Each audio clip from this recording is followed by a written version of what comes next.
네, 여러분 반갑습니다. 정치 클리핑 오후 2시에 생방송으로 여러분과 함께하겠습니다. 늘 함께해 주시는 대한민국 최고의 명쾌한 분석 정치평론가 곽동수 선생님 어서 오십시오. 안녕하세요. 반갑습니다. 곽동수입니다. 오늘 수요일 만나뵙습니다.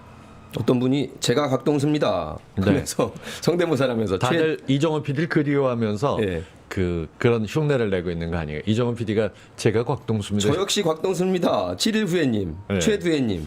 이거 릴레이 캠페인인가요? 네. 군자금을 싸주면서 네. 곽동수를 사칭하고 있는 여러분 고맙습니다. 램프 거인님, 소천님. 뭐 어제 고맙습니다. 특별 방송했어요? 아니요. 근데 없습니다. 왜 곽동수를 사칭하는 훌륭한 분들이 군자금을 지금 마구 써주시고 계시네요. 그러게 말입니다. 네. 생방 끝날 때까지 함께해 주시기 바라겠습니다. 네. 그리고 대한민국 민주당 92명의 원외 지구당 위원장들의 대표이신 평택을의 평택을 김현정 TV의 주인공 김현정 비대위원님 어서 오십시오. 예, 반갑습니다. 요즘 그 경제 민생이 되게 힘들고 물가도 많이 올라서 막 힘든데 또 최근 태풍 때문에 이제 어제도 계속 폭우가 쏟아져가지고 국민들 걱정이 많은데 우리 윤석열 정부는 이럴 때 푹 쉬러 가셔가지고 또 우리의 국민들을 시름에 빠지게 했는데 오늘 1시간 동안 네. 그런 윤석열 정부의 뭐가 문제인지 그리고 우리 더불어민주당이 어떻게 해야 되는지에 대해서 우리 두 분과 함께 한번 논의를 한번 잘 얘기 한번 해보겠습니다. 네, 고맙습니다. 혹시 언행을 하면 더 망가질까봐 잠깐 숨을 고르고 있는 것은 아닌가라는 생각이 드는데 일단 우리 집 소식을 한번 우리 동네 소식 듣고 싶습니다. 민주당 지금 전당대회 어디까지 가고 있는지요? 네, 뭐 오늘부터 이제 5일까지 3, 4, 5일 동안에 그 강원도하고 대구 경북 이제 온라인 투표가 시작됐고요. 이제 8월 6일날 이제 그 강원도 대구 경선 순회 경선할 때 그 결과를 이제 발표를 하죠. 그래서 이제 어제 첫 이제 당대표 토론회가 있었거든요. 네. 그래서 당연히 이제 구도는 그 이재명 후보와 이제 박용진 강훈식 후보 이렇게 구도로 짜여서 이제 토론이 진행됐는데 그 토론을 보면서 좀 아쉬운 거는 우리 박용진 후보하고 강훈식 후보가 97세대를 표방하면서 이제 새로운 정치, 혁신하는 민주당 뭐 이런 기치로 이렇게 나왔는데 1시간 내내 이렇게 보면서 이재명 후보의 뭐 실언이라든지 또는 지난번에 공천 과정이라든지 실언 의혹 제기죠. 실언도 그렇죠. 아니죠. 예, 네. 그거 관련된 그리고 지난 대선과 지방선거 관련된 얘기들만 가지고 계속 그 공방을 벌이니까 참. 한편으로는 이 두 명은 그럼 어떤 비전을 가지고 철학을 가지고 이렇게 당대표에 나왔는지에 대해서 보이지 않아서 그건 좀 아쉬움이 있더라고요. 네. 그리고 이제 향관에서는 결국 박용진과 그 강훈식이 단일화를 하지 않을까라는 예측을 하고 있던데 제가 봤을 때는 단일화는 안 할 것 같아요. 못합니다. 왜냐하면 지금 분위기로는. 예, 현실적으로 두 명을 합쳐도 이재명 후보를 이기지도 못하는 데다가 서로 생각이 틀려요. 더 빠지지 않나요? 제가 당내에서 이렇게 보면 네. 박용진 후보 같은 경우는 지난번 대선 때도 봤지만 대선에 꿈이 있잖아요. 근데 이제 강훈식 후보는 아직 거기까지는 아니거든요. 일단 저기 충남 도지사부터 네. 해갖고 이렇게 차근차근 밟아가서 그 다음에 한번 차기에 한번 대권에 도전하겠다 이 정도의 생각이기 때문에 지금 강훈식 그 후보 입장에서 얼마나 좋은 기회예요. 네. 전국적으로 본인의 인지도를 올릴 수 있는 좋은 기회고 또 충청권의 맹주로 자리 잡을 수 있는. 그래서 실제로 지난번에 예비경선 때도 충청도 표가 많이 바탕을 해줬잖아요. 그걸 기반으로 이제 확장하겠다라는 거고.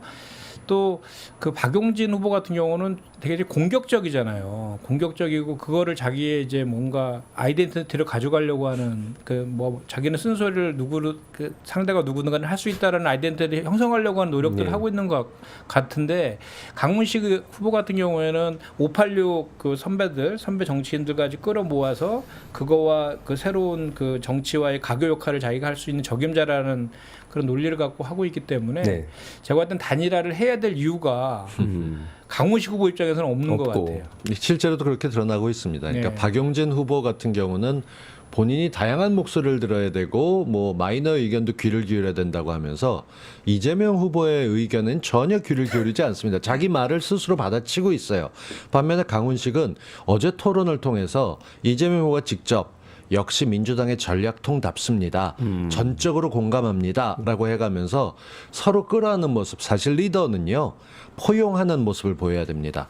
뭐 전략가나 분석가 같은 경우는 날카로울수록 좋습니다. 근데 그 예리함이 자기를 찔러서는 안 되는데 끊임없이 어떤 사람을 볼 때마다 얼굴이 찌푸려지면서 저 무슨 딴지를 걸려고 어저께는 또 앞자락을 길게 깔아가지고 안 물어보고 싶었는데 얼굴 보니까 마음 흐려지는데 저소득 저학력 얘기 왜 했어로 시작을 했습니다. 끝내 그거였고요. 네. 반면에 그 몇 가지 시도가 있었지만 저는 오늘 두 번째 토론에서 더 확실하게 구도가 굳어질 거라고 보는데요. 말씀하신 대로 그저 공격에만 올인하면서 내가 박용진이다를 외치는 박용진과 서로 의견을 나누면서 정책적인 걸로 비전을 공유하고 있는 강훈식을 놓고 보면 단일화가 된다면 강훈식으로 해야 될 텐데 지금 열흘 내에 가능성이 있다. 박용진이 이렇게 얘기하고 강훈식은 아니다. 지금은 비전을 얘기해야 될 때다. 두 사람이 확실하게 다른 걸 보여주기 때문에 이재명 후보로서는 지켜보면서 예. 몇 번의 토론 동안 두 사람의 입장이 어떻게 바뀌었는지 보면 될 것 같습니다. 그러니까 아쉽습니다. 그 지난 대선 때 민주당 레이스를 끝까지 한 사람 중에 한 사람이 박용진 의원이고 어쨌든 이름은 굉장히 알려진 사람인데 지금 이렇게 윤석열 정부의 무능과 부패가 80여일 만에 극에 다르는데 우리 이재명 후보의 어떤 실현 의혹 제기 수준의 그 발언을 가지고 그렇게 중차대한 시간을 쓴다는 것 자체가 타겟이 잘못돼 있고요. 우리 민주당과 가운데 있는 국민들이 보기에 그 정도의 언변과 공격을 잘했다고 보겠습니까? 아니면 왜 헛다리 짚지 이렇게 보겠습니까? 게다가 결정적으로 박지원 위원장을 거론하면서 셀프 공천이라고 쓰고 언론에서 그렇게 얘기하니까 조중동만 보고 있는 사람처럼 보이는 거예요. 네. 아직 젊은데 왜 그런 이상한 틀을 고집하는지를 알 수가 없는데 그런 쪽에서 얼마나 공감을 하겠습니까? 그렇습니다. 그리고 이제 그 저소득 저학력 관련된 그 발언 있잖아요. 그거는 정말로 제가 그 이재명 후보를 오랫동안 봐온 입장에서 보면 그거는 그럼에도 불구하고 그 계급 투표를 하지 않고 이렇게 보수 언론이라든지 또는 그 보수 쪽의 그 이제 정치적인 기교라 그럴까요? 이렇게 선거 때만 되면 그걸 현혹시키는 네. 그런 것들에 대한 아쉬움을 얘기한 게 진심이지. 예. 그게 진심이에요. 그리고 실제로 한번 보세요. 이재명 후보가 성남시장하고 경기도지사 할 때 그 소위 말하는 사회적 소외된 계층들을 위하 그리고 노동 계층을 위해서 얼마나 많은 일을 현실적으로 했습니까? 맞습니다. 네. 전국 최초로 노동국을 만든 도지사이기도 하고 맞습니다. 그리고 비정규직 문제라든지 그 새로운 형태의 플랫폼 노동자에 대한 그런 각종 그 제도적인 그리고 그런 실행들을 많이 한 거는 오히려 이재명 후보예요. 제가 경기도 홍보대사를 3년 넘게 하면서 여러 가지 정책 현장에 같이 갔습니다. 그래서 도민들과 이제 소통을 하는데 가장 인상적인 것이 두 가지인데 계곡 보건 사업. 그렇죠. 우린 철거란 말 써지면 사실 그거는 부정적인 이미지고 네. 청정계곡 보건 사업이 아무도 못했지만 결국 소통을 통해서 해낸 거고요. 그거 불도저로 밀어붙인 거 아닙니다. 그럼요. 그 현장에 갔더니 주민들도 좋아하고 우리 시민들도 좋아하고 지금 약간 이상한 부작용이 일어나고 있다고 합니다. 뭐 쓰레기 투척하는 사람도 있고 또다시 편법이 일어나고 있지만 그래도 대세는 굳어졌고요. 또 한 가지는 대한민국에서 지금 배달을 이용하시는 분들이 얼마나 많습니까? 그죠? 네. 근데 현장에서 그 배달 뛰는 분들 위험하고 피곤하잖아요. 그러면 본인들 사고 나면 본인들도 위험하지만 소비자도 손해고 이 기업주도 손해잖아요. 그래서 꼭 필요한 요소마다 배달 노동자 쉼터를 만들어놨어요. 맞아요. 예. 그걸 이재명이 한 겁니다. 예, 맞습니다. 그렇게 세세하게 정책을 하는 사람한테 무슨 말 그 뜻이 근데 네. 언론에서는 이걸 기다렸다가 이재명 공격하는 도구로 쓰지 않습니까? 네. 그러니까 앞뒤 다 잘라서 어떻게든 얘기하고 있는 게 이거는 이재명이 저학력과 저소득을 무시했다. 이런 프레임을 했고 그걸 그대로 우리 당의 당대표가 되겠다는 주장을 받았었더니 결과가 어떻게 됐느냐. 좀 전에 인권위 앞에서 국민의힘 이종배 서울시 의원이라는 자가 이재명의 발언은 국민의힘 지지자들에게 깊은 상처를 줬고 인격권과 명예권의 인권을 침해했다고 국가인권위원회에 접수시켰습니다. 진정을. 그러니까 이게 작정하고 이재명은 누구보다 본인 스스로가 출마하고 난 다음에 어디 갔는지 아시지 않습니까? 연세대 청소노동자들 만나러 네, 갔습니다. 그 자기 가족 중에 어머니가 여기서 화장실 청소하셨습니다를 시작해서 청소하다 사망한 여동생 이르기까지 그 집안이 가장 저소득이고 저학력이었고 가장 그러니 어려운 말입니다. 계층이었거든요. 그러고 있었는데 그런 걸 놓고 프레임에 그대로 하고 앉았는데 사람들은 에이 우리 편은요 늘 나와서 싸우지 않습니다. 그냥 무슨 일 있을 때 방어만 하고 있고 근데 당 내부에서 이렇게 이재명을 깎아내리는 걸 하고 있던 당대표 후보 이게 정말 문제 많습니다. 그래서 저는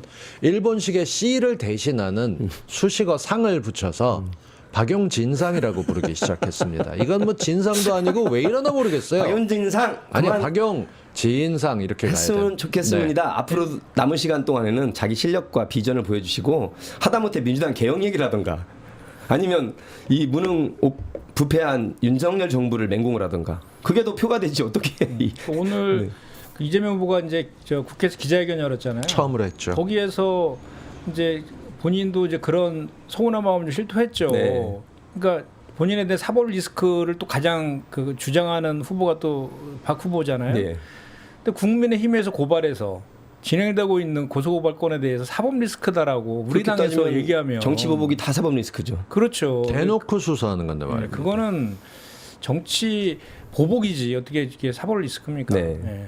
그거는 우리가 에휴. 같은 동지로서 그 지켜야 될 선은 있는 거죠. 이럴 때 동지가 아니다. 이런 생각이 들기도 하는 거죠. 우리 당의 당대표 후보까지 하신 분이 이런 식으로 동지가 아닌 것처럼 오해될 수 있는 행동을 하신다면 이건 당에도 엄청난 부담이 되고 특히나 97세대 하면서 이거는 직접적인 피해가 강훈식 의원에게 갑니다. 그럴 수 있죠. 네. 이게 어떻게 됐건 97세대가 희망을 걸고 있는데 지난 선거에서 셀프 공천 이재명 의원이 설명하는데도 계속 반발하잖아요. 그거 이 보면서 새로운 물결, 새로운 희망을 줘야 되는데 더 구태를 보여주고 있어서 이 97이 맞냐 그런 생각이 왜 안 들겠습니까, 그죠? 그 셀프 공천 관련해서도 잠깐 말씀드리면 네. 저도 이번에 비대위 지금 하고 있잖아요. 비대위 하고 있으면 이번에 이제 지역위원회 재편할 때 지역위원장 진짜 공모를 하잖아요. 공모를 네. 하면 조강특위에서 이제 뭐 심사하고 면접 보고 한 다음에 그 결과가 비대위 올라오면 비대위 최종적으로 이제 승인해주는 그런 절차를 밟고 있는데 정말 많은 후보들한테 다 전화 옵니다. 그럼요. 그 왜냐하면 자기 후보로서 자기를 피하라고 싶은 생각은 인지상정이잖아요. 그리고 또 거꾸로 전화를 안 하는 게 오히려 더 그 정치권에서는 이상할 정도로 그렇게 이게 지금의 그 관행이거든요. 관행이고 그 아까도 어제도 뭐 그 저 이재명 후보가 말했지만 본인이 결정할 수 있는 권한이 없는데 어떻게 셀프 공천입니까? 그러니까 그 우리 그 저기 문재인 이사 정부 피명한 사람들은 다 셀프 공천이. 맞아요. 그러니까 제가 그 셀프 공천이라 해서 제가 그 셀프 연임이라는 용어에 내가 너무 그 경험 그 큰 경험 갖고 있어서 그 얘기를 좀 말씀드리면 그 이제 문재인 정부 때요. 4대 금융지주가 있잖아요. 네. 그럼 예를 들어 KB 금융지주를 예를 들면 KB 금융지주의 그 저기 윤종규 회장이 네. 회장을 뽑는데 어떻게 하냐면 회장 추천위를 만들어서 회장 추천위에서 회장을 뽑는 구조예요. 근데 회장 추천 위원들을 회장이 선임을 해. 아 실제로. 셀프지. 네, 그래서 4연임을 했거든요. 몇 년이에요, 사회님은? 그 3년씩이니까. 12년을 했다고요? 예, 예. 그 하나은행 김정태 회장도 똑같았잖아요. 아, 그렇지. 그분도 그게 유명하지. 이제 금융권에서 4대 금융지주에서 할 때 그 셀프 연임 그게 진짜 독재네. 정치권에서는 우리 존경하는 김종인 전 비대위원장께서 스스로. 내가 떨어지면 안 되니까 2번 이래갖고 자기 비례로만 다섯 번 했나요? 그렇죠. 그 권한이 있는 사람이 그 권한이 있는 사람이 자기를 절대 안정권에 남자로선 첫 자리에 집어넣었다. 이런 게 셀프 공천인데 그렇죠. 예. 그걸 가져다가 우리 당에서 셀프 공천이라는 용어 쓰는 거 이거 진짜 반성해야 됩니다. 자, 정리를 해보겠습니다. 박용진 의원 장점도 있었습니다. 그런데 더 나가게 되면 돌아올래도 이제 본인도 쑥스럽고 당원들이 안 받아들여. 지금도 위험한 상태까지 갔어 사실은 이번에도. 다시 노선을 바꾸기는 좀 애매해졌는데 전 이번에 어떡하겠습니까? 전당대회 나가 보면 그 바깥에서 응원하는 사람들이 있을 거예요. 이재명만 있을 거라 생각했는데 그렇지 않습니다. 아, 그렇죠. 강훈식 의원도 팬이 있을 수 있는데 지난번에 그 전국 경선하면서 대선 후보 뽑을 때 유일하게 텐트가 안 쳐져 있고 사람들이 없었던 게 박용진입니다. 그건 본인 스스로도 생각을 해봐야 됩니다. 심지어 우리가 몰아오는 서른 의원도 당대표 출마하겠다 컷오프 되기 전에 나왔을 때 국회 정론관 앞에서 한 30명 모여가지고 서른 외쳐가면서 떠들고 있었는데 이런 것들 보면 아니 어그로를 끄는 건 성공하지만 그게 표가 안 된다는 네. 걸 알고 좀 잘해주셔야 될 텐데 말입니다. 그러니까 박용진 후보도 당의 소중한 자산이죠. 다양성 측면에서 봤을 때. 근데 이제 좀 약간 아쉬운 것은 공격 포인트를 이제부터라도 윤석열 정부의 실정하고 예.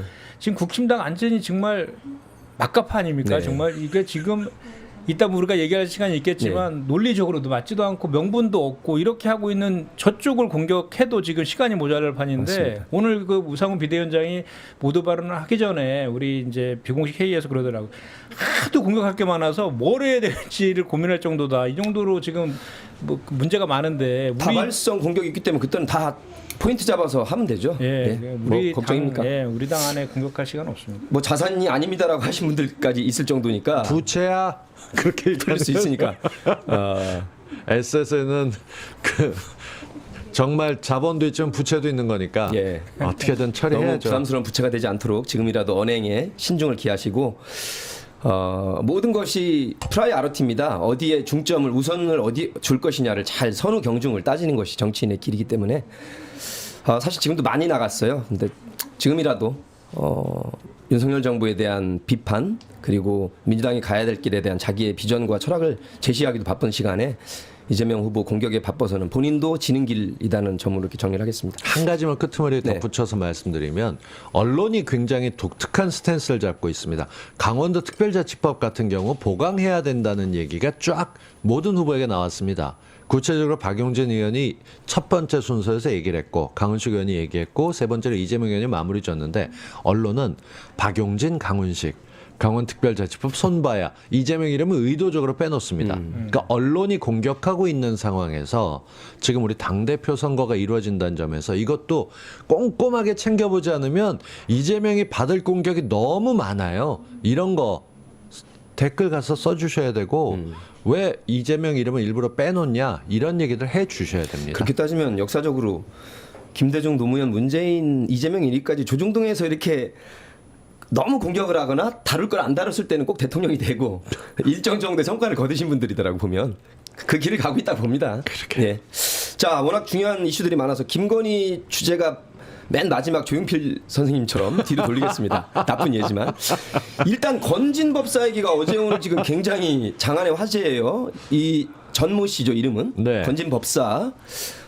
대선 캠프에서 네트워크 본부를 만들어서 상당히 윤석열 후보를 뭐 어깨도 치고 등어리도 이렇게 등짝도 두드렸던 굉장히 친한 척을 했던 사람인데 대통령실에서도 대기업에 이 사람이 호가우에 할 수 있으니 조심하라는 주의보를 발령했다는 얘기까지 나와 있습니다. 어디까지 지금 미친 것일까요?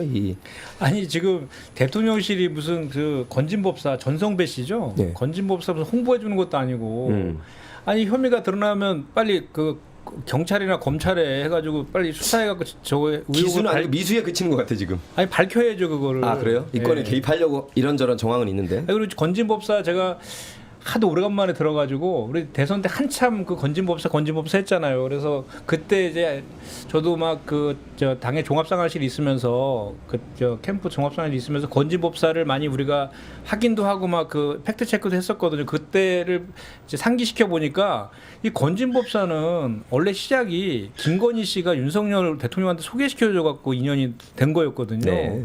이 건진법사 아주 유명하잖아요. 그 딸이랑 그 조카들도 그 캠프에 들어와서 다 그렇죠. 같이 네. 활동도 한 거로 다 확인이 되어 있고 그리고 이제 그때 2019년도인가요? 그 충주인가요? 네, 청주에서 네. 그 소가죽 벗기는 그 그러니까요.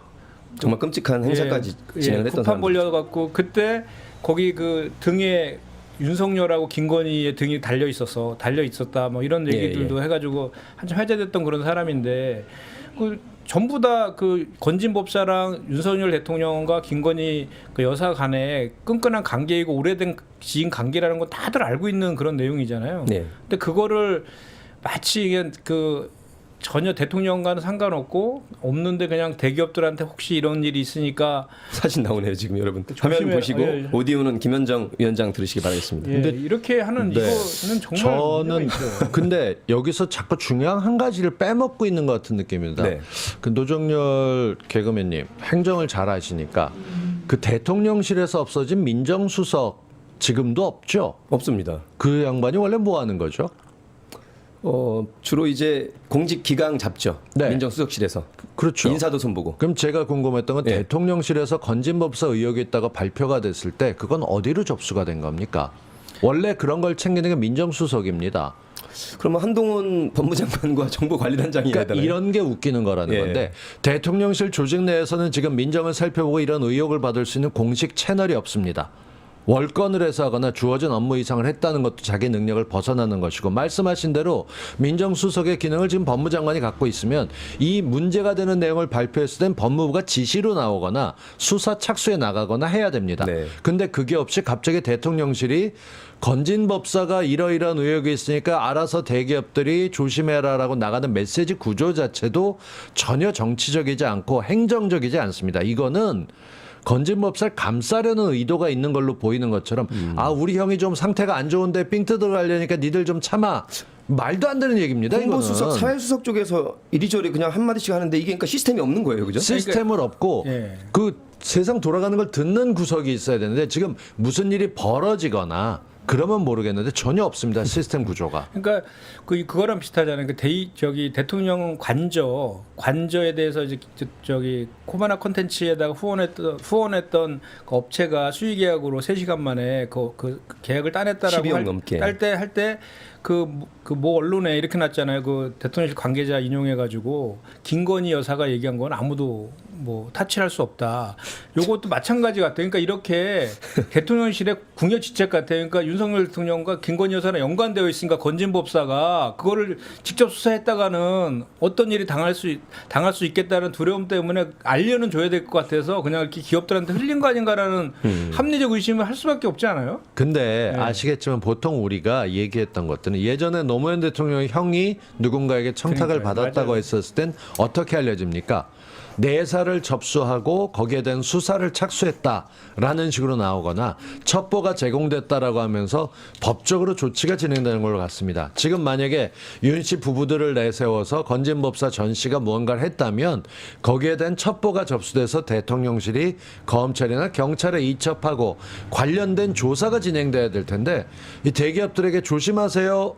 이건 이런 시스템은 한 번도 본 적이 없습니다. 그러니까 그래서 그런 공적 그 시스템이 지금 붕괴됐다라는 네. 거고 좀 전에 말씀하신 것처럼 민정수석실이 지금 폐지됐잖아요. 그래서 그 안에 이제 보면 공직기관 비서관실하고 법률비서관실이 있잖아요. 그 공직기관 비서관실에서 지금 오늘 그 언론 보니까 뭐 참고인으로 해서 저기 조사할 수 있다 정도로 얘기했던데 왜냐하면 할 수가 없죠. 공직기관 비서관실은 공직자여야 되기 때문에 이 사람은 지금 민간인 그러네요. 신분이다 보니까 조사할 주체가 되지 않는 거죠. 그러니까 다만 예. 민정수석이 있었다면 민정수석이 그럼요. 친인척은 아니지만 예. 핵심 관계자 중에 하나 아닙니까? 예. 그럼 분명히 수사할 수 있거나 조사할 수 있는 게 있습니다. 근데 예. 민정수석이 없으니까 지금 없어요. 이런 일이 생기는 예. 거예요. 그래서 지금 계속해서 이제 그 언론에서도 회자되고 있지만 저기 그 특별감찰관 있지 않습니까? 예. 국회 동의를 얻어서 임명할 수 있는 특별감찰관이 그 대통령의 가족하고 이제 사촌 이내 그리고 이제 수석 비서관급 이상을 저기 수사할 수 있는 그 가는 특별감찰관이 지금 없잖아요. 예. 그걸 빨리 이제 그 임명을 해서라도 이렇게 지금 막아야 된다라는 이제 여론이 되게 뜨겁게 올라오고 있는데 지금 우리가 그 박근혜 정부 때 최순실 비선실세 사건하고 요거랑 너무 대자부되지 않아요? 근데 불과 이거는 보통 정권 말 정도 돼야지 이 정도 이제 나올 텐데 3개월도 안 돼서 벌써 이런 일이 막 초장부터. 이렇게 나오니까 아니 너무 무슨 어려서 건진법사를 대선 과정에서 언급할 때마다 쓸데없는 소리 하면 고발하겠다라고 윤석열 캠프 측에서 아주 엄포를 놨었습니다. 사실관계 아니고 확인되지 않았고 조직으로는 떨어졌다. 근데 비선으로 움직이겠다는 얘기가 여러 경로를 들어왔어도 아무도 얘기 안 했었고 그랬는데 지금 갑자기 나와서는 조심해라 우리하고 상관없다. 비슷합니다. 김건희 씨 팬클럽 카페 변호사든 강신업 변호사에게도 본인의 정치적인 얘기일 뿐이지 나하고 상관없다. 이건 시작하면서부터 주변에 있던 사람들을 하나 둘씩 문제를 일으키고 있다는 걸로 보이는데 뭐 하는 정부인지 모르겠습니다. 자기 주변 관리도 이렇게 못하면.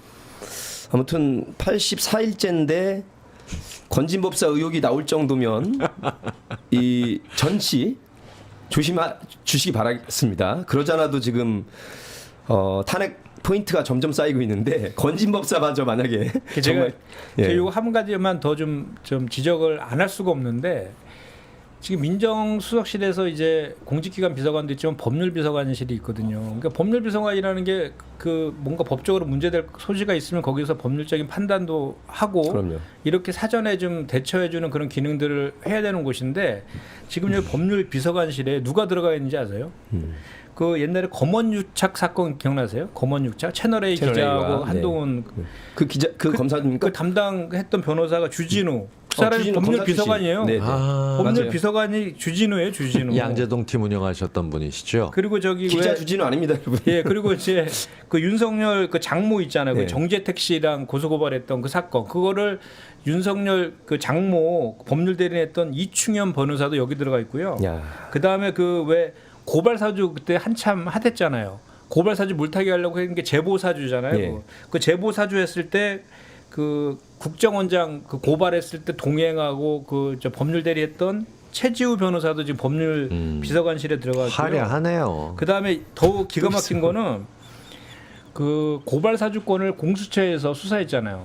그 공수처에 수사관 했던 사람인 김모 수사관도 지금 들어와 저 있어요? 법률비서관실에 들어가 있답니다. 그래서 이게 지금 무슨 이게 법률비서관이 본래 기능을 하는 것이 아니라 그 본부장 리스크라고 그랬잖아요. 우리 윤석열 본인, 부인, 장모 리스크를 그거를 관리하기 위한 그 저 비서관실 아니냐. 사설 변호인단 같은. 예, 네. 그런 지금 그 저 비판도 정확하네. 대통령실이 아니라 그러니까 온통 이제 이거 뭐 예, 그러니까 이게 이런 건 아사리판이라 그러는데 전문 용어로. 비선 이런 걸 떠나서 이 대통령실 자체가 지금 이렇게 이런 뭔가 문제되는 것을 올해 가을 비호하는 겨울 안에 끝내야 되는 것 같아요. 이거. 그러니까 어제 오전에 이 기자단에 쫙 풀렸던 게 대통령실에서 건진 법사가 뭐 이런 게 있는데 대통령 상관없다 주의하기 바란다는 정보가 쫙 돌았어요.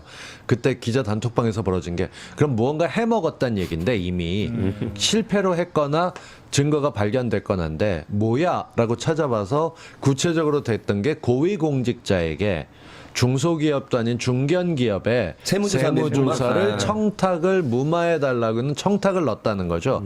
여기 세무조사 들어오면 큰일 나라고 얘기하게 되면 여기서 나올 수 있는 것은 세무조사 권한을 갖고 있는 건 국세청입니다. 그쪽에 검찰 라인이 있고 그리고 이쪽 집어넣어서 그 여러 가지 얘기들이 나오고 있지만 또 공정거래위원회 같은 경우는 중견기업과 뭐 대기업 중견 나가는 그 중간 걸 집어넣을 수 있으니까 여기 둘 중에 하나라도 기자들이 열심히 캐고 있는 모양인데 이미 뭐 내사에 착수했다. 공직기관 비서관이 이 고위공직자를 수사하는 건 가능한데 건진을 건드리진 못할 테고 그리고 또 왜 애매한 거 있지 않습니까? 마음대로 해. 그래갖고 진짜 마음대로면 윗사람 화내는 경우들 많거든요. 지금 대통령은 그 여러 가지 얘기해갖고 지금 결국 5세 입학도 뒤로 밀리고 이상한 분위기인데 이거 못 건드리는 거예요. 휴가 갔다 오실 때까지.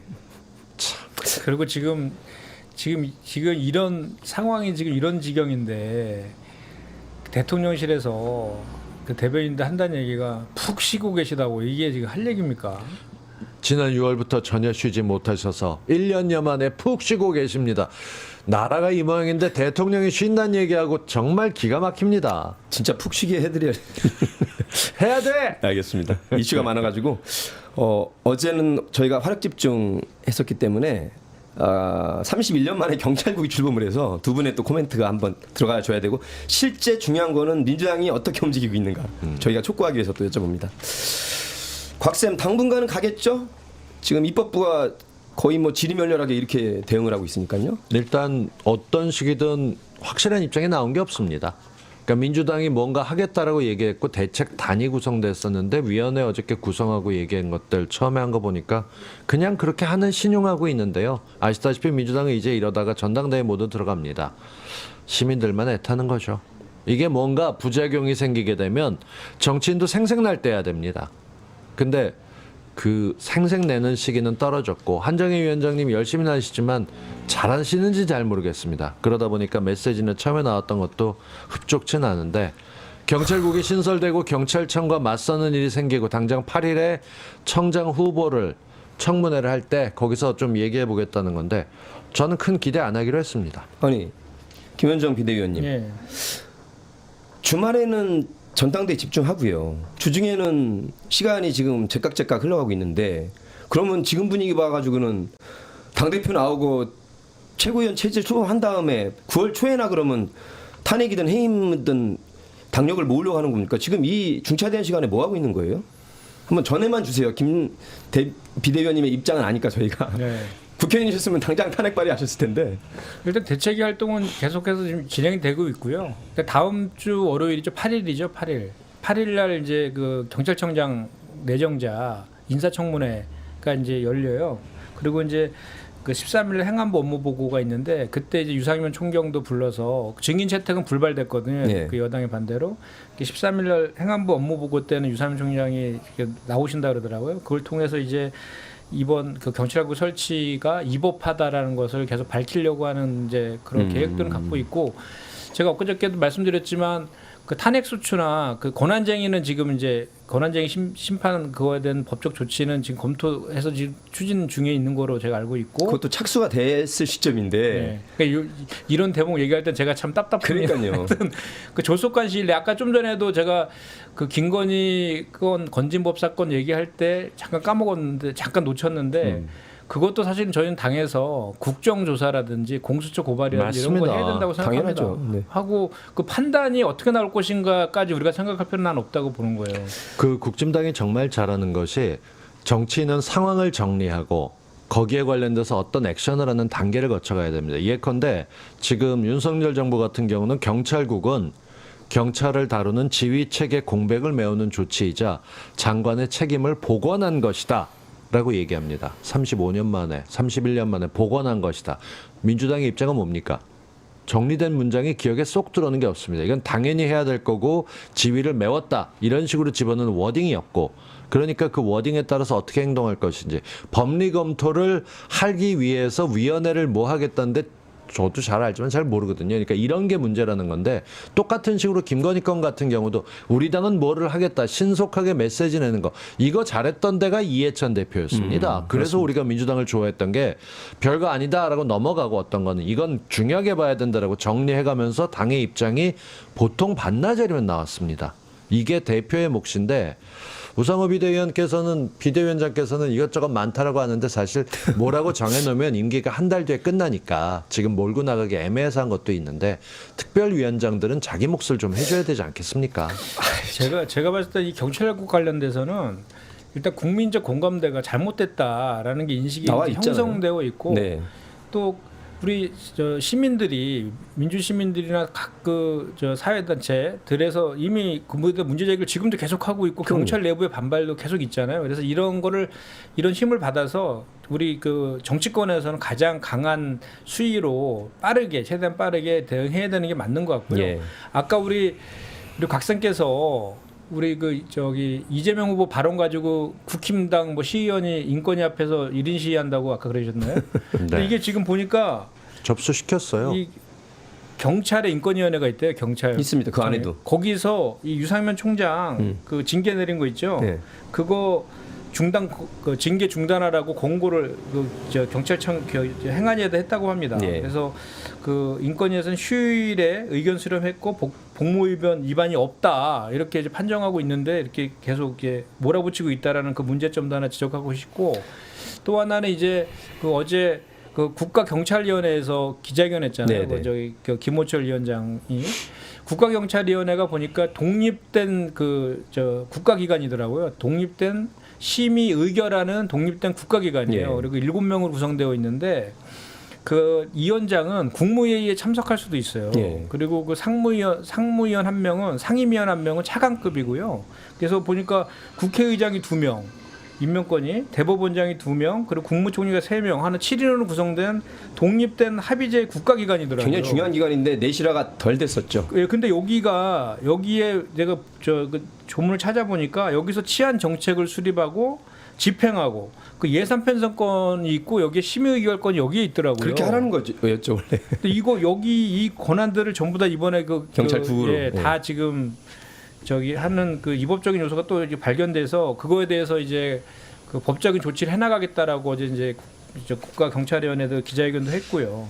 제가 이재명 의원이 말씀하시는 거 보면서 느꼈던 몇 가지가 있는데 의원들이 검토하겠다, 살펴보겠다 하면 안 하겠다는 얘기라는 얘기를 저희가 지루하게 듣지 않았습니까? 근데 지금 한정혜 위원장이 얘기하셨던 게 이런 거죠. 경찰청이 다시 정권의 통제 도구가 돼서는 안 된다. 그래서 뭘 할 건데가 중요한 건데 그게 없이 경찰국 신선의 권한쟁의 심판을 검토하겠다. 그리고 그 경찰국 신설은 법치 근간을 뒤흔드는 행위인데 그게 혹시 다른 게 있는 건지에 대해서 또 다시 얘기하겠다니까 아주 뭐라고 할까요? 나이브하다고 하긴 좀 그렇고 나태하다고 하긴 좀 그렇고 그냥 이게- 전형적인 대응인데 이게 무능이거든요. 민주당이 대선 지선 진 이유는 딱 그겁니다. 저는 오늘 너무 세게 하지 말라고 말씀하셔서 좀 착하게 쉬고 있는 180석을 좀 세게 줬는데 해요. 역사상 촛불 들어서 보궐선거로 문재인 대통령 만들어놨더니 도대체가 나라 좀 한번 시원하게 바꿔달라고 한 게 민심인데 이렇게 좌고우면하고 검토하다가 2년 2개월을 보냈어요. 엄중하게 쳐다만 보다가. 정확히 따지면요. 이게 뭡니까? 이거 무능이에요 지금 169명의 의원들. 정확히 따지면 87년도에 아이고. 87년도에 경찰 권력을 뺏어서 국민에게 돌려주자 하는데 4년이 걸렸습니다. 그런데 그걸 31년 만에 되돌이킬 때는 2달도 안 걸렸습니다. 그 2달 동안 수많은 전조가 있었고 민주당은 비대위 상황이고 대책이 없었지만 국무회의 통과한 다음에 위원회가 생겼고 시행되기 하루 전에 생겼습니다. 그러면 조금 급해도 될 텐데 이 양반들이 어차피 시행령 넘어갔으면 나중에 보관하면 되지 않아? 라고 하는 거. 이거 자체 그래서 저는 굉장히 답답하고요. 민주당 내에서 경찰 출신 분들이 많습니다. 훌륭하신 분들도 많은데 이분들 의견을 좀 듣고 해야 될 텐데 말잔치하고 있는 것 진짜 화납니다. 좀 답답하시겠지만 이 말잔치를 보고 있어야 되는 국민들 마음도 답답하다는 걸 좀 지금 말이 아니라 행동이고요. 검토가 아니라 액션에 들어갔어야 되는 시점인데 왜냐하면 이상민 정도도 못 쳐내면 한동훈은 언감생신, 박순애는 자진 사퇴할 것 같긴 합니다만 윤석열 탄핵은 어려워지는 거예요. 이렇게 민주당이 박선희도 사인 받기 전에 못 나갑니다. 본인 스스로.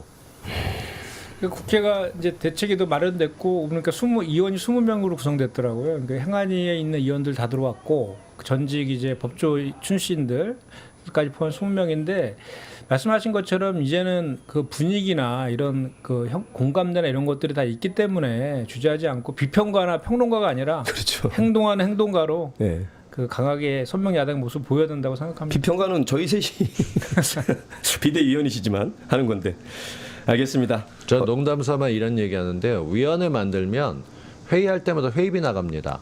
그리고 활동할 때마다 활동비 나가는데 결과 나올 때만 돈 줬으면 좋겠습니다. 좋은 이 아이디어시네. 특별위원회는 무슨 회의만 맨날 하고 결과도 없고 검토만 하고 행동이 액션에 따라서 보상을 해줘야지.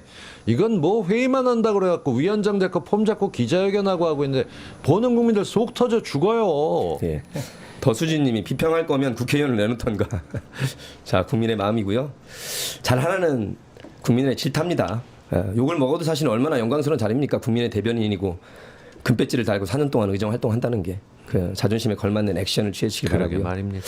자, 최재 씨 이름이 재 수준인데 도대체가 문재인 대통령이 임명한 감사원장인데 아이고. 나는 살다가 이 사람도 행정고시 출신인데 감사원의 역할이 대통령을 돕는 거라는데 이 사람이 머리가 어떻게 된 건가요? 감사원의 역할은 독립기관으로서 모든 기관을 감사하는 게 역할이고 잘못을 시정하는 게 역할인데 대통령의 홍위병도 아니고 어떻게 이런 말이 나올 수가 있죠?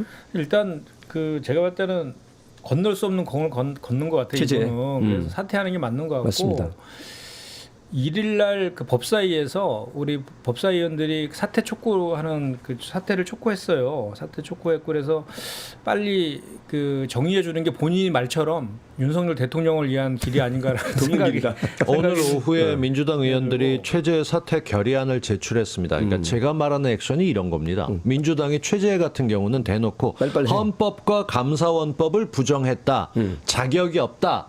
나가라. 딱 좋네요. 이런 게 정확하게 국회의원들이 우리가 바라는 행동이니까 법사위에서 하고 있는 의원들을 저희가 좋아하는 이유가 이 양반들은 이게 뭔지 알거든요. 민주 체제 사퇴 결의안 제출 헌법과 감사원법을 부정한 이유입니다. 맞습니다. 그러니까 저렇게 해갖고 딱 나왔던 부러지네요. 거 딱 부러 더도 덜도 없어요. 이건 우리가 볼 때 시원하다. 당연히 이래야지라고. 최재는 물러나야 될 사람입니다. 네. 정말 사정기관들이 지금 크게 보면 또 이것도 감사기관도 크게 보면 또 공직에 관한 사정기관으로 볼 수 있는데 이게 다 이제 정치부 프레임인 거죠, 그죠? 전 정부 지우기라든가, 네. 전 정부 탓하기라든가. 그러니까 지금 검찰이라든지 국정원 그리고 이제 감사원까지 포함해서 정치 보복을 한다라는 그 인식을 국민들이 갖고 있잖아요. 한상혁 쫓아내기, 전현희 쫓아내기 하려고 그러고 이제 있거든요. 그 벌써 국민들의 한 60% 이상이 그런 생각을 갖고 있는 거잖아요. 예.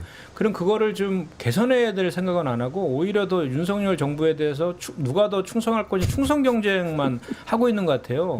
이번에 그 감사원 인사가 났는데 그 탈원전 수사했던 그 감사했던 사람들이 대거 다 승진했대요. 왜 아니겠습니까, 사실은. 그러니까 오비 일학으로 했는데 오비 일학이라고 했는데 여기 이분들은 오히려 이럴 때 빨리 그런 거를 막 표를 내는 게 오히려 그 충성 경쟁하는데 도움이 된다고 생각하는 이 거예요. 정권의 특징 중에 하나는 무언가 충성 바쳤던 사람들에게 대놓고 보상을 주는 것 같아요. 확실해, 그거는. 법무부 장관도 그렇고요. 그런 거 보면 정말 참 대단하고 저희는 예전에 이럴 때 뻔뻔하다 이 얘기했는데 우린 왜 되지도 않았는데 공직 안 맡겠다 7인에 선언하고 왜 이런 거 하는 겁니까? 이제 그러면 안 되죠. 저희 4기 민주정부 때는 네. 실력대로 착착착 예, 코드 맞춰서 일을 하게 해야죠. 우리 저기 당의 정치 보복 수사 대책위 또 있습니까? 정치 또? 보복 수사 대책위 그 위원장이 이제 우상호 위원장이거든요. 그래요? 거기서 이제 국무총리 그 이제 한덕수 한덕수 총리 고발하겠다고 지금 하고 있거든요. 네. 그 KDI 원장 사퇴한 거. 저쪽에서 그러네. 지금, 예. 저쪽에서 지금 우리 산자부 장관 다 고발했잖아요. 블랙리스트 네. 건으로. 환경부 장관은 감옥에 있고. 그리고 본인들은 지금 그 계속 사퇴 종용하고 있으니까 똑같은 사례니까. 그래서 한덕수 총리 고발할 방침이다 이렇게 되어 있습니다. 방침을 또 빼고 그때 제가 또 그 얘기하면서 속으로 또 한 소리 듣겠네. 아마 안 합니다. 이제. 아니 국민의 목소리가 그렇다는 얘기예요. 우리 비대위원 김현정 위원장 잘하고 계시니까. 그러니까 비대위원 하시느라고 얼마나 고생 그러니까 많으세요. 이게 그 하려고 들면 일이 끝도 없어요. 회의 중에 얼마나 열불나고 속 터지겠어 사실은. 아유. 이제 금배지 달 날이 1년 10개월도 안 남았으니까 열심히 해주시고요. 자, 우리 집이 이런 거 하면 지금 저쪽 집은 난리가 났습니다. 이거 뭐 그야말로 꼼수가 아니라 위장 사퇴 말로는 하고 사퇴서 안 내서 정죽수 채워서 자기들 입속을 도모하고 말이죠. 그러니까 저쪽은 프레임을 잡아놓고 시간을 끌면서 굉장히 복잡한 계산입니다. 법적으로 놓고 봐도 지금 직무대행이 비대위원장을 임명할 수 있냐. 우리 보기엔 다 요식행위지만 정치는 절차도 중요하기 때문에 이러다가 준석이가 갑자기 역으로 치면 이준석 전 당대표를 어떻게 할 것이냐의 문제도 있는 거고, 그리고 혹시라도 비대위에서 전당대회를 연다 하게 되면 새로운 신임 당대표는 기간을 얼마 줘야 되는 거야. 자녀 임기야, 새 임기야. 이런 모든 것들이 그쪽 의원들의 적절하게 걸려있는 공천과 깊은 관련이 있습니다. 그러니까 이거를 어떻게 해야 될지 갖고 국민의힘 내에서 떠드는데, 그러니까 야 사퇴한다는 표면은 됐고 기사는 나갔어, 사직선 내지 마 하면서 사직선 낸 사람이 없다는 거죠. 사의 표명은 했는데. 정말 재밌습니다. 진짜 어떻게 설명을 어떻게 하면 요거를 이렇게 논리적으로 설득력 있게 할까를 논리가 아무리 없어. 해도 위장 사기. 한번 보세요. 이게 저기 지금 이 비대위라는 거는 비상 상황에서 그 당대표가 거리되거나 최고위원회가 기능을 하지 못할 때 비대위를 띄우는 건데, 그러면 그렇게 따지면 이 비대위를 띄우게 된 가장 직접적인 원인이 누굽니까?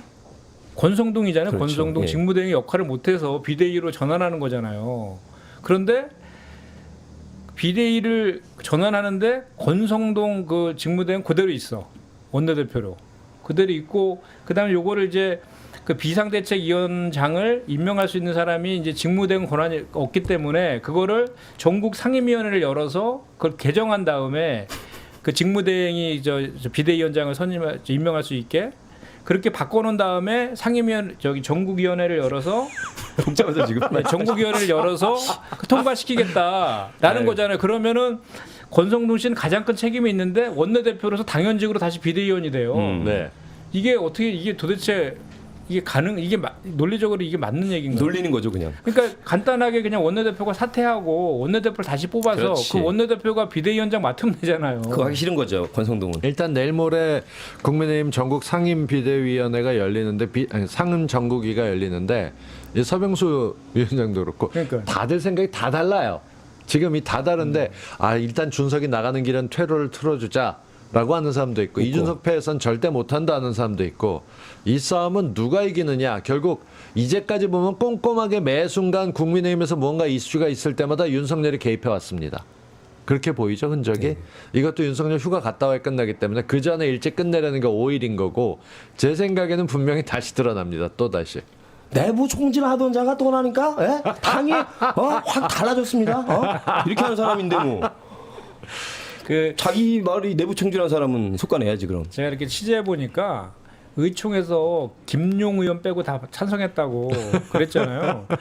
그 의원들이 그런 심정으로 찬성했다 그러더라고요. 그러니까 지금은 너무 개판이니까 방법이 없는 거야. 그러니까 뭔가 판을 좀 바꿔야 된다는 생각에서 이준석이가 잘했냐 못했냐 이런 거를 따지는 게 아니라 자기네들 살려고 뭔가 당이 좀 어쨌든 간에 새로운 국면으로 바뀌어야 된다는 생각에서 그냥 그 가만히 침묵하는 찬성을 한 거지. 예. 이게 뭐 이게 정상적이거나 이 동의되거나 그런 차원은 아닌 거로 제가 저 확인을 했거든요. 자, 일단 그럼- 서병수 위원장이 얘기하는 건 전국 상임위를 8월 5일 오전에 열고 그러고 나면 사흘 뒤에 공고하게 돼 있어서 8월 9일 아침 9시에 전국이 열어서 당헌 개정안 그러니까 직무대행이 지금 이거 임명할 수 있게 한다 그러면 비대위원장 절차를 밟아서 비대위 체계로 가는 건 확실해졌습니다. 이 얘기가 바뀌게 된 건 권성동이 절대 비대위 없다 근거 없다 했었는데 반나절 만에 입장이 바뀐 걸 봐선 휴가 가기 직전에 윤석열이 내려놓으시죠 나하고 친분도 했으니까 이런 게 아닐까로 추정이 되는 거죠.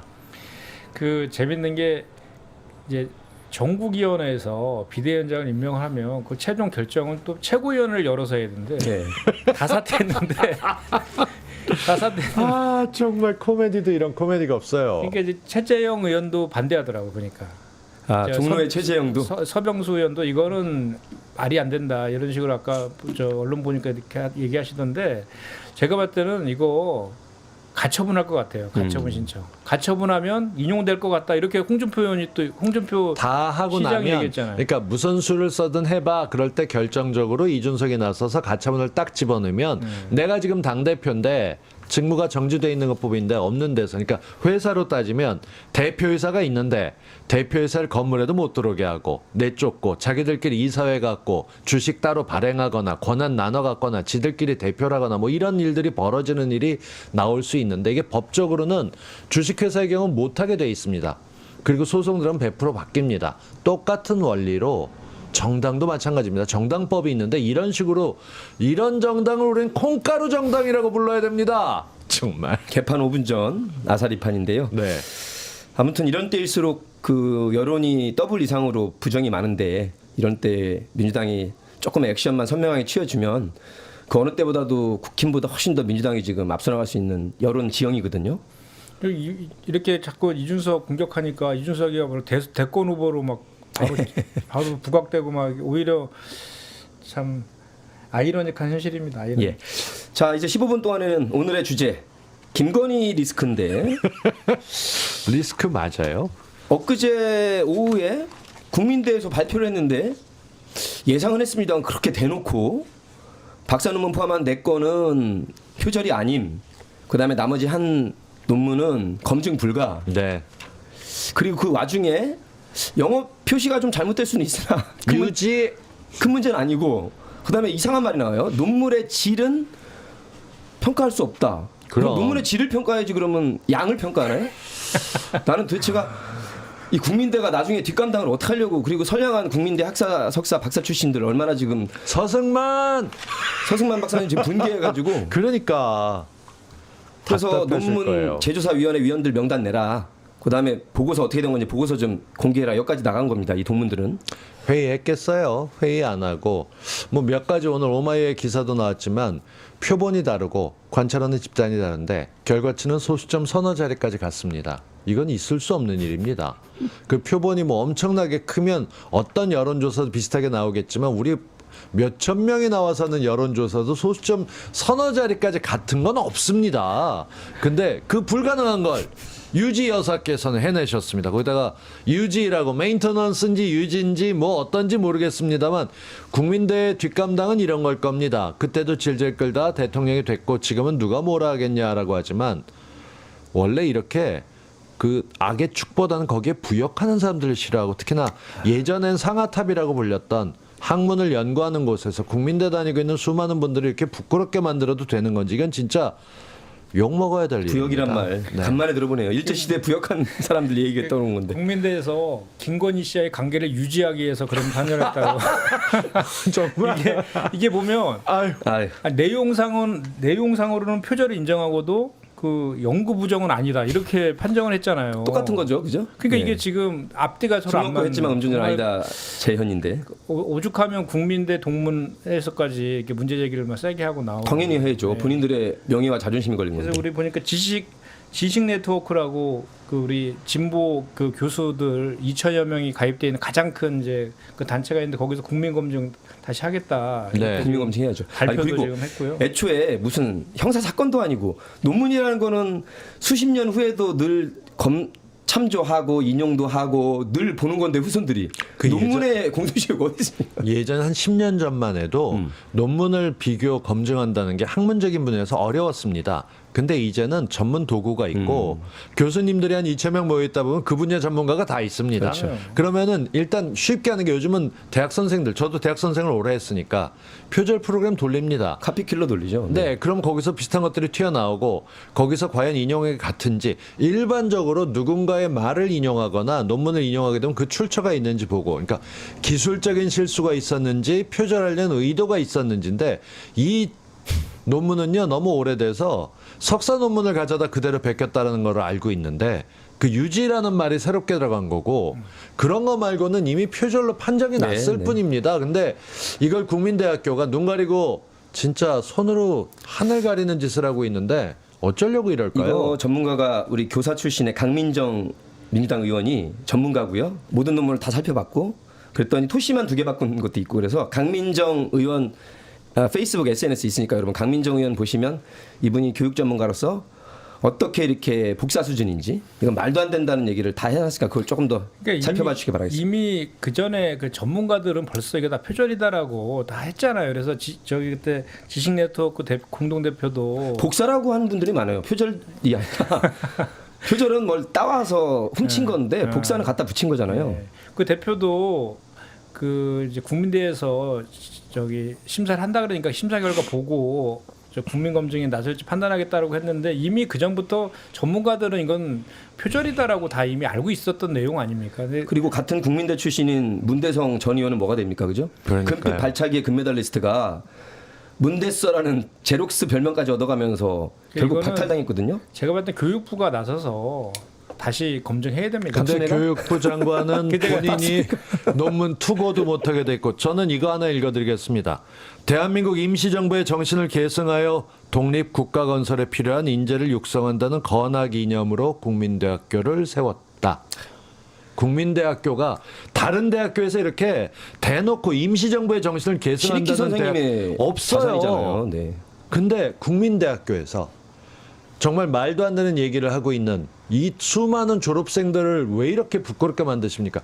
대한민국 임시정부의 정신을 계승한다는 대학교에서 전학 이념 가장 말도 안 되는 일들이 나오고 있다는 거예요. 이게 저 동상이 신익희 선생님이에요. 네, 상식적으로 국민의 대학이자 민족의 대학이다라고 얘기했었는데 대통령 권력 앞에서는 당선되기 전서부터 쫄아 있었고 지금 이제 대통령이 되고 나니까 아무것도 못하고 있다?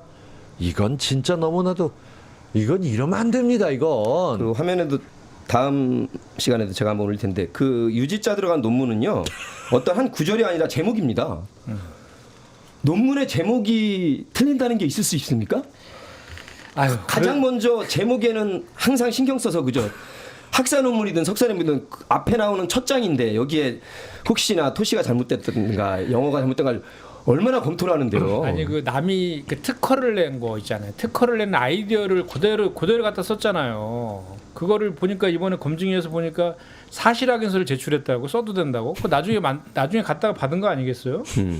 이런 식이에요. 그러니까 이거는 그렇죠. 뭐 이렇게 사실관계를 논하는 것조차도 정말 저거 한데 제가 아까 교육부에서 제 검증해야 된다라고 한 게 내가 그 사실은 그 박순애 장관 얘기하려고 그랬던 거예요. 예, 예. 그분도 다 뭐 투고 금지 자기 표절이라고 자기가 하고. 스스로 뭐 이거 안 한다 그랬는데 그것도 거짓말로 드러나고 뭐 아주 표절 공화국이에요. 표절 공화국. 그래서 이게 교육부에다 맡겨도 고양이한테 생선을 맡긴 격이 될 것 같고 참 이거 어떻게 해야 되나 이걸 뭐 이런 생각이 참 답답합니다. 국민들은 할 수 있는 게 별로 없으니까 이럴 때 제가 아는 한 사람을 직접 집어넣게 되면 그냥 국민대라고 하게 되면 졸업생이 부끄럽습니다만 이 일을 수습하실 분이 있습니다. 1990년도에 기계공학 박사를 받으신 임홍재 총장님, 임홍재 국민대학교 총장님, 현재 총장이세요? 네, 임홍재 제12대 아이고. 총장님.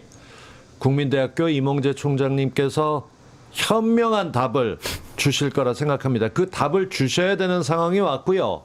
위원회에서 했다 그래도 모든 게 총장을 안 거치고 나가는 경우는 없습니다. 총장님, 이몽재 총장님, 국민대 졸업생들 부끄럽지 않게 잘 좀 처리해 주십시오. 더 열받는 게 실제 증인도 있고 선생님도 받고 봉사도 정확하게 했고 만에 하나 있을 이 시간 그것 때문에 혹시나 문제가 돼서 최강욱 의원도 건들고 그다음에 이걸 마치 사문서 위주로 해서 표창장 위주로 해서 지금 정겸신 교수가 영어의 몸이 된 지가 지금 햇솔 4년째예요. 예? 표창장 그거 한 장짜리를 검증도 안 되고 검찰이 무리하게 기소한 사건을 이상한 사법부들이 지금 여기까지 왔는데 이 내 논문 통째로 이거는 몇 년 살아야 됩니까 그러면? 한 400년 살아야죠. 아이고, 참 진짜 너무 황당해요 지금 사람이 대한민국이. 지금 윤석열 대통령 아닙니까? 윤석열 대통령이고 이게 지금 윤석열 식의 이게 공정이고 정의인지 대묻지 않을 수 없고요. 아까도 말씀드렸지만 그 김건희 씨에 관련된 각종 의혹들 한두 개가 아니잖아요. 네. 그 도이치 모터스 그 주가 조작 사건도 그거 지금 그 어깨에 있는 사람들은 다 그거 사실일 거다라고 다 거의 그렇게 생각하고 있는 내용들이잖아요. 다 들어가 있잖아요 관련자들은. 예, 본인만 지금 안 들어가 있는 소환 거고. 조사도 안 하고. 예. 그러니까 그거 포함해서 이번에 그 대통령실 그 관저 그 수의계약 한 것도 난 대통령실의 그 답변을 듣고 깜짝 놀랐어요. 그러니까 그 후원업체가 아니래요. 그래 봤더니 그 인테리어 업체도 막 인테리어를 했더만요. 그 후원보다 인테리어 한 게 더 이익 공동체 아니에요? 그 아니 그 전시하는데 거기 인테리어를 해준 그 업체가 후원 정도가 아니라 뭐야? 아니 그래서 동업관계 아니야? 아니 그래서 그 인테리어를 해줘서 고마워가지고 그래서 후원자 명단에 올려줬대요. 후원금 받지는 않고 뭐 이런 식의 논리잖아요. 동업업체네. 그러니까 동업업체. 보통 현물 제공이라고 하죠. 네, 그렇죠. 아유 이거 국민들이 아마 여론조사가 요 김건희 국민대 표절 아니랑 건진범 사건하고 그다음에 대통령 관저 12억 수의계약 건 아직 안 반영이 됐는데 제가 보기에 20대 초반 정도 나올 것 그런 같습니다. 것 같아요. 네. 어떻든 이걸 하고 나면 그대서 문제가 일어났던 거를 꺾기 위해서 뭐 사회부 총리 정도 퇴진시키고 뭔가 문제되는 걸 하겠죠. 근데 그럼 박수는데? 네, 필요한 게 이런 겁니다. 그러니까 작년에 그 김건희 씨 논문 표절 의혹 수사하지 않겠다라고 국민대가 발표했을 때 더불어민주당 논평은 이랬습니다. 대학이길 포기한 게 아니라면 이래서는 안 된다. 에서 끝났죠. 그러니까 더 나가야 되는데. 뭔가 행동하는 거라듯이 지금 같은 경우 저쪽에선 꼬리 자르기로 액션을 보여주면서 우리나라는 최선을 다했다 이렇게 나갈 겁니다. 그 지지율인데 절대 못 쫓아내는 거. 한 가지 쳐다본 거는 부인 얘기가 나올 때마다 윤석열은 늘 방어 자세로 나가면서 적극 커버해 왔습니다. 누군가 대신 쳐서 끌고 나가는 게 있기 때문에 아킬레스건이 어딘지 알게 되면 그걸 파야 됩니다. 말씀하셨던 대로 위원장님 말씀하신 대로 김건희 관련돼서 뭐라도 해야죠. 민주당이 액션을 집어넣어서 네. 특위를 구성하고 공수처 고발하고 잘못돼 있던 거에 대해서 학계에 대해서 경종을 울리는 국민대도 것뿐 안 행동을 되니까. 하고 이거 뭐 그러니까 논평을 하지 말고 의원님들은 액션을 하세요. 할 겁니다. 그죠? 우리 괜히 비대위원님 앉혀놓고 저희가 더 응원하는 거고요. 한 가지 희소식이 판사가 검사한테 법정에서 왜 최은수는 기소 안 하니? 라고 관련 사건에서 얼마나 창피한 노릇입니까, 그죠? 판사가 오죽했으면 이렇게 죄가 차고 넘치는데 야 최은수는 왜 장모는 기소 안 해요? 여기까지 나왔습니다 지금. 지금 염려되는 것은 이제 본격적인 사정 정국이 시작될 거다라는 이야기들이 지금 막 들려요. 그럴 때는 할 수 없이 이제 거리로 가는 수밖에 없습니다 지금.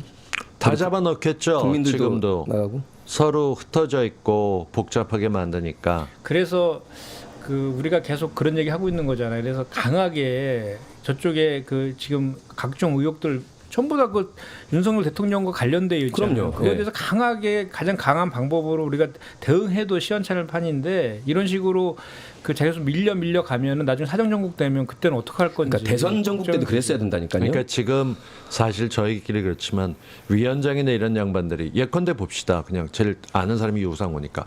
우상호 위원장이 만약에 진짜 야당 본능처럼 일어나서 싸우는 야당으로 뭔가를 해나갔다 하게 되면 우상호 파일을 꺼내서 고소하겠다. 그렇게 되면 정치 말년에 안 좋은 일을 겪을 수도 있습니다. 그러니까 의원들이 조춤하게 되는 건 이유가 있습니다. 정치 오래 해오면서 완전히 100% 깨끗할 수는 없습니다. 그 중에 하나를 말도 안 되는 지금 우리 봤듯이 이재명 의원 의혹 증폭하듯이 딴 사람한테 집어넣으면 딴 사람들 여러 번 낼 수 있습니다. 사정정국 스타트는 우리가 걱정하던 대로 문재인 전 대통령이 될 것이고 이재명 후보가 될 것이고 그렇게 나가는 과정에서 다른 사람들이 전부 다 순한 양처럼 조용해지겠죠.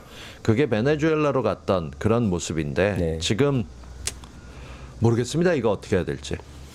자, 나머지 2분 안에는 중요한 소식이 있어. 조국 전 장관께서 유튜브를 개설하신 모양이에요. 저도 들어갔는데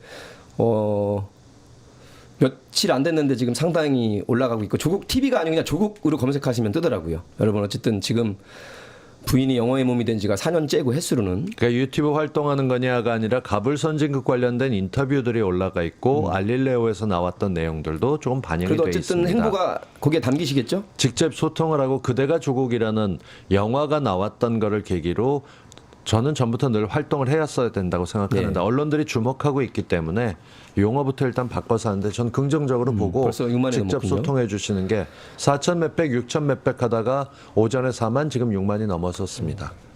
조국 장관님은 100만 저희 8월 달 안에 100만 넘게 만들어서 우리 국민들이 촛불로 응원했던 그리고 더군다나 그 정경심 교수나 아들 딸의 지금 심신 상태가 얼마나 피폐하겠습니까, 그죠? 그래서 여러분이 좀 많이 응원해 주시기 바라겠습니다. 지금 우리 박 PD님이 말고도 띄웠는데 저겁니다, 조국. 네, 구독자 벌써 6만 3천 명 가까이 됐죠? 야, 네. 아니, 뭐 2년 넘었는데 아니 뭐 조국이랑 비교해? 만 명. 그래도 11,500으로 지난번보다 100명 늘셨던데요. 자 그리고 평택을의 김현정 TV 한번 올려주시오. 우리 비대위원으로 맹활약하시는 아마 경기도당 위원장도 되실 한 재선 정도 하시면 우리 김현정 평택을의 평택 발전을 위한 민주당의 승부수 김현정. 12,000명 한번 갔으면 좋겠습니다. 네, 꼭 평택 김현정. 평택을 치셔야 됩니다. MC와 가수 김현정이 있기 때문에. 아, 네, 그리고 곽쌤은 지금 18만 9천? 약 올리는 거죠? 올라서 물어보는 거예요, 왜?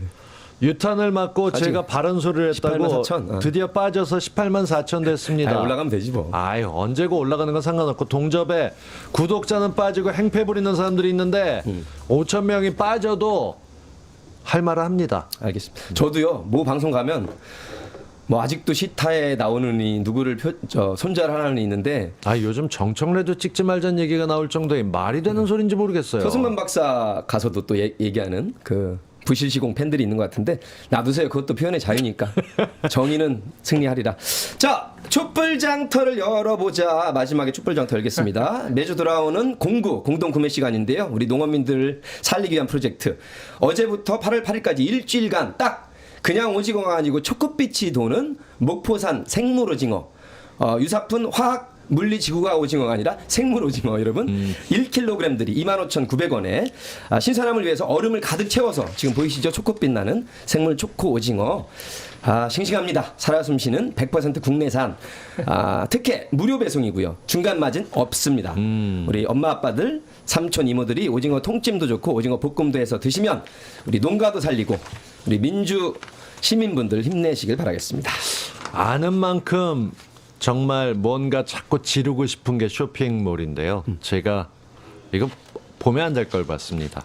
까사맘 음식물 쓰레기 냉장고 3.5리터 음스 이거 어제도 2개 묶어서 갖다 버리는데 배달 음식 가운데서 한식 시켜 먹으면 정말 쓰레기 많이 나옵니다. 네. 냄새나는 음식물 쓰레기 이거 어떻게 처리하십니까? 전 1리터짜리 묶어다 갖다 버리지만 이제 까사맘 음식물 냉장고로 쾌적하게 처리해 보십시오. 벌레 꼬일 염려 없고요. 여름 같은데 매일 안 버리셔도 됩니다. 간편하게 삶을 편안하게 삶의 질을 꽂혀주는 음식물 쓰레기 냉장고. 깔끔하다 저거. 음식물 쓰레기 냉장고이기 때문에 한번 찾아보시고 가격대가 생각보다 괜찮습니다.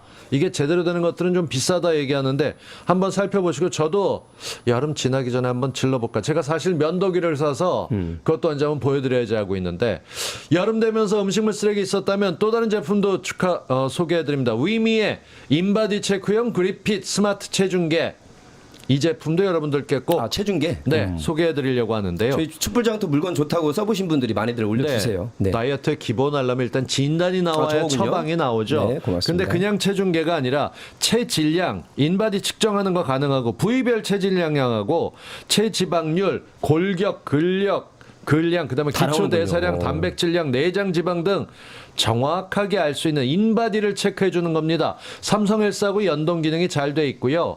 이 아무리 따라해도 제대로 측정하지 않은 변화를 볼 수 없습니다. 이런 거 꼭 확인해 보실 때 위미 그리핏 스마트 체중계, 이 사진은 좀 오버야. 일부러 배내 밀고 집어넣고 하고 있는데 실제로 그립핏이라는 게 여러분들이 그 저기 짐이나 잡아서, 예, 예. 헬스클럽 가서 잡고 측정해보는 전에 있던 일반 체중계하고는 좀 다르니까 오래됐다면 이제 버리고 새 걸로 사세요. 정확하게. 하나만 더 소개해드릴게요. 이게 저하고 관련이 있죠. 경남제약의 피부 탄력 개선 V라인 리프트 팩.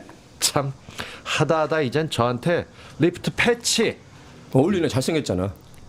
노정열 같이 얼굴이 작지 않다면, 저처럼 얼굴이 크다면 리프팅 패치 한번 신경 써보십시오. 나이 먹으면 처지는 게 중력 때문에 어쩔 수 없습니다. 중력. 시간이 지르면서 누구나 갖게 된 세 가지 피부 고민. 처지는 얼굴 라인, 탄력 잃은 피부, 푸석푸석한 피부. 이젠 경남지역의 리프팅 패치 쓰시게 되면 말끔하게 해결하실 수 있고 4주만 착용해 보십시오. 갸름한 턱 효과를 기대해 보실 수 있습니다. 이 멘트 누가 쓴 거니? 정말 저한테 이렇게 주실 거예요? 이런 거? 리프팅 패치 형이랑 잘 어울리네. 잘 제 것도 어울린다고요? 있나 모르겠네. 강추합니다. 광고. 판판 포테이토 칩 있어요.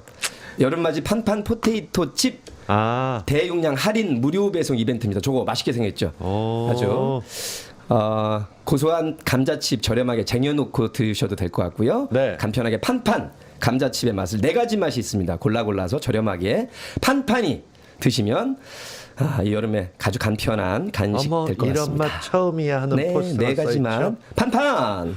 오늘 신제품 아빠 식당에서 제공하는 오징어 한 판 예술되는 타짜 오징어 볶음입니다. 눈보다 빠른 맛 한 끼 오징어의 한판 승부 오짜. 타짜가 아니고 오짜입니다. 비법 소스로 만든 쫄깃탱탱한 오징어 볶음을 여러분이 직접 만들어서 먹어보세요. 4팩 이상 구매할 때는 오돌뼈 180g도 같이 보내고 있습니다. 지금 보이시죠? 아유 맛있겠다. 오징어 볶음의 타짜 오짜가 되어보시길 바라겠습니다. 오징어 볶음 먹고 볶음밥 더블로 가시고 조리법도 간편한 맛도 좋은 오징어 볶음 오짜 까이고 오짜. 네. 저희 둘이 맹활약했습니다. 아니 촛불장터에 들어오신 분들이 우리 촛불 중소기업 사장님들이시니까 그분들 잘 돼야. 네. 머릿속에 벌써 음식물 쓰레기 냉장고 어디 두지 하고 있는지 아니, 여름에 필요해. 아니, 음식물 버릴 때마다 맞아. 그 깔끔 떠는 건데 1리터라도 집어넣고 문제는 이게 어떤지 제가 만약에 결심을 하게 되면 써보고 네. 제대로 리뷰하는 거 올려놓겠습니다. 김현정 비대위원님 평택을 김현정 TV 꼭 구독해 주시고 우리 조국 장관님 많이 힘드실 거예요. 이러려고 이런 정부가 나왔나 싶으실 텐데 여러분이 많이 지켜주시고 곽쌤도 20만 만들어 주시고 저와 서수만 박사님이 하는 열시야 TV도 많이 응원해 주시면 열심히 투쟁하겠습니다. 오늘 시사타파 함께해 주신 우리 박 PD님부터 우리 스태프분들 감사드리고요. 이따 오후에 전용 박사님 7시 역사 읽기 하죠? 네, 혼자 하십니다 오늘은. 전용 박사님. 혼자서 강의하시는 스타일로. 강의 스타일로. 원래 잘하시는 분들이니까요. 맞아요. 그래서 전 박사님 강의, 전 교수님 강의 들으시고 네. 그 제가 끼게 되면 분위기 망친다고. 자 그리고 오늘까지 이종원 PD가 여름 휴가고 네. 밤에 아마 오면 밤에 심층부석을 할지 안 할지는 여러분 직접 주목해 주시기 바라겠습니다. 여러분 더운데 힘내시고요. 민주당은 할 수 있다. 우리 촛불들은 할 수 있다. 다음 시간에 뵙겠습니다. 고맙습니다. 고맙습니다.